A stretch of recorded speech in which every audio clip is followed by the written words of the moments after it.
Tehran में IRGC के ठिकानों पर बमबारी हुई है। इजराइल ने आईआरजीसी के ठिकानों पर बमबारी की है, बम गिराए हैं। लगातार इजराइल की ओर से ईरान पर हमले जारी है। यही वजह है कि आईआरजीसी के ठिकानों पर हमले किए गए हैं, बम बरसाए गए हैं। आप देखिए, आसमान से बम बरसाए गए हैं। ये तस्वीर सामने आई है। इसे आईआरजीसी का ठिकाना बताया गया है इजराइल की ओर से, और तेहरान में इन ठिकानों को तबाह किया गया है। इसकी तस्वीर भी सामने आ गई है। देखिए कैसे बम गिराए गए हैं।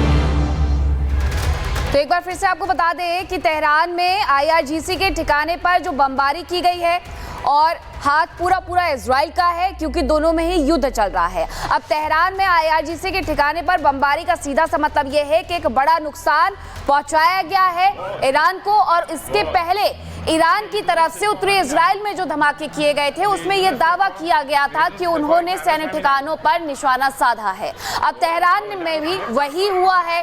इजराइल ने तेहरान में आईआरजीसी के जो हेडक्वार्टर से उन्हें निशाना बनाया है, वहां पर बम गिराया।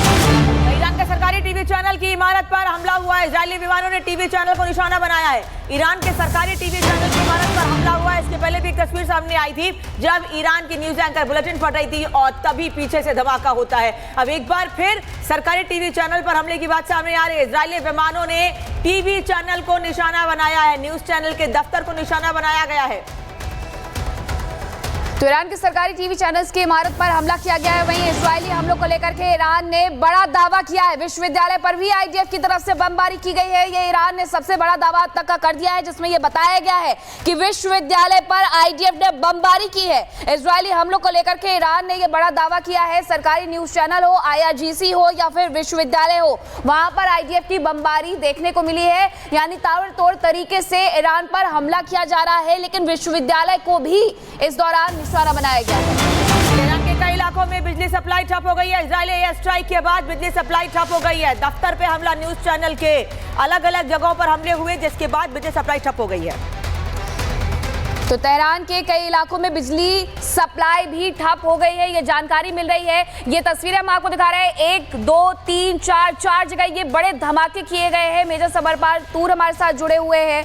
मेजर तूर, जिस तरीके से ये धमाके देखने को मिल रहे हैं उसमें मेरा सवाल सबसे पहला यही है, विश्वविद्यालय पर हमला करना आईडीएफ के द्वारा और उसके अलावा टीवी चैनल्स पर हमला करना, क्या ये स्वीकार्य है?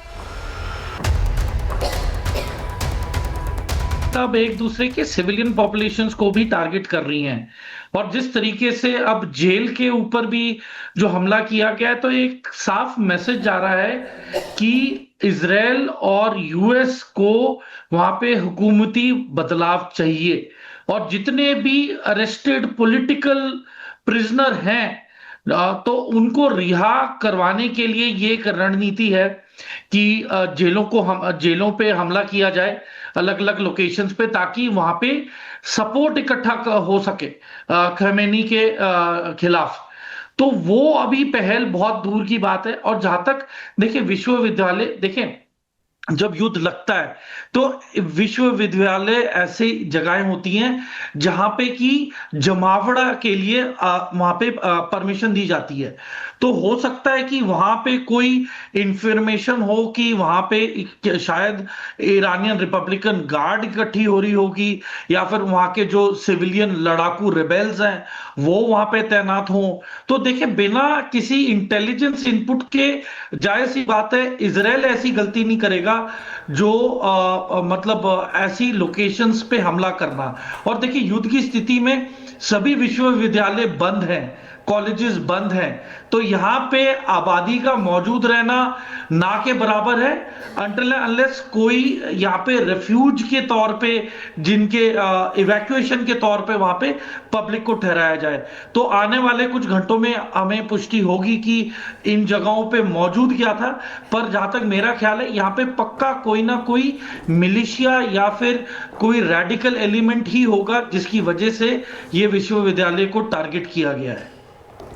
बिल्कुल, जो आप कह रहे हैं कि क्यों यहाँ पर निशाना बनाया गया है, हालांकि ये आपने बड़ी बात कही है कि युद्ध का समय है, ऐसे में स्कूल हो, कॉलेज हो, सब कुछ बंद है, यानी कि जो जान माल की नुकसान की आशंका है वो कहीं ना कहीं थोड़ी सी कम हो जाती है। लेकिन सर, इसके अलावा एक सवाल मेरा ये भी है कि जिस तरीके से ये बम वर्षा की जा रही है, कहीं ना कहीं ईरान के लोगों को भी तो यही कहा गया है कि वो सुरक्षित जगहों पर चले जाएं।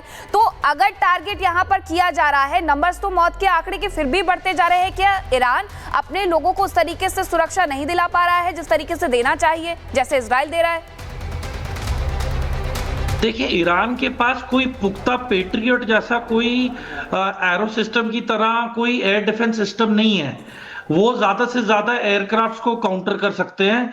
और एक बात की मुझे ये हैरानी हो रही है कि जितने भी लड़ाकू विमान ईरान में अभी तैनात हैं, कोई भी एयरबॉर्न नहीं है, सबके सब हवाई पट्टियों पे ही पार्क हैं और उन्हें ताबड़तोड़ नष्ट नाबूद किया जा रहा है। तो ये मेरे समझ के बाहर है कि क्या इनको पायलटों की कमी है, ईंधन की इन्हें कोई कमी है नहीं, तो ये मेरी समझ के बाहर है। पर जहां तक मिसाइलों से हमला करने की बात है, देखें, इजराइल पूरी कोशिश करेगा जहां जहां पे इनके मिसाइल लॉन्चर हैं उनको नष्ट नाबूद करना, क्योंकि सिर्फ उसी की वजह से इजराइल पे सबसे ज्यादा मतलब दर्दनाक हमले हो। तो अभी प्रायोरिटी इजराइल के लिए ये है कि मेन वो ये सारे launching sites, launcher, missile launcher sites या स्टोरेज फैसिलिटीज को। जतूर वापस लौट रहे हैं आपके पास, आगे भी आपसे जानकारी लेंगे, लेकिन बता दें एक और बड़ी खबर आ रही है। फोर्डो परमाणु ठिकाने के पास आईडीएफ ने हमला किया है और इस बीच तस्वीर सामने आई है मुलाकात की।